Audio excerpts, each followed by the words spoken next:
Robert Young Hayne was an American political leader who served in the United States Senate from 1823 to 1832, was Governor of South Carolina 1832 to 1834, and as Mayor of Charleston 1836 to 1837.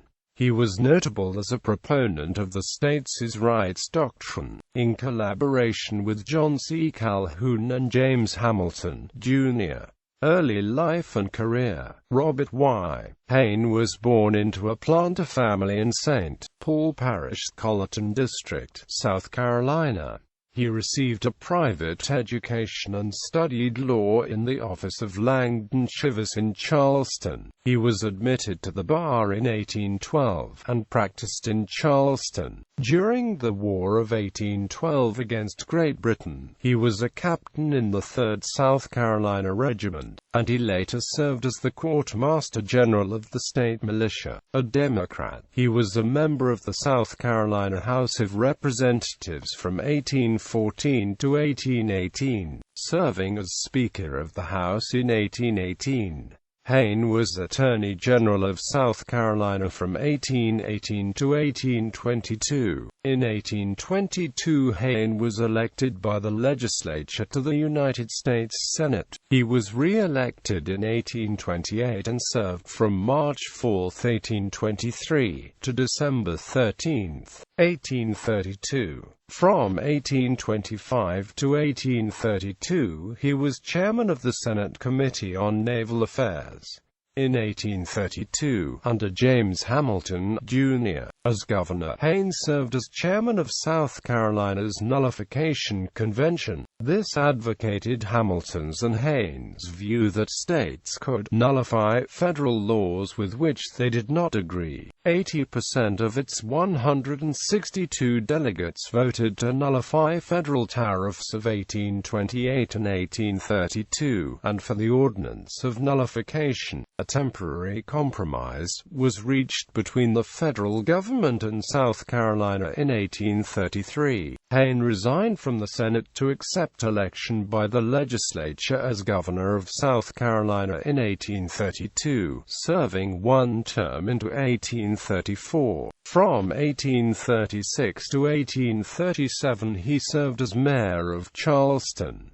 Political views. Hayne was considered an ardent free trader and an uncompromising advocate of states' rights. He consistently upheld the doctrine that slavery was a domestic institution and should be dealt with only by the individual states. He opposed the federal government's plan to send delegates to the Panama Congress, which was organized by Simon Bolivar to develop a united North and South American policy towards Spain, including the end of slavery in Spain's former colonies. Objecting to any federal effort to curtail slavery, Hayne said, "The moment the federal government shall make the unhallowed attempt to interfere with the domestic concerns of the states, those states will consider themselves driven from the Union." His remarks are considered an early description of the idea of secession, which culminated with the American Civil War. He opposed the protectionist federal tariff bills of 1824, 1828, and 1832. In 1828, in response to the changing economic landscape in Massachusetts, Daniel Webster backed a high-tariff bill to enhance the profitability of manufacturing interests in his home state. This angered Southern leaders, who would have to pay higher prices for manufactured goods, and brought Webster into dispute with Hayne. The disagreement over the powers of the federal government later evolved into a series of back-and-forth Senate speeches that became known as the Webster-Hayne debate. The debate arose over the Foot Resolution, introduced on December 29, 1829 by Senator Samuel A.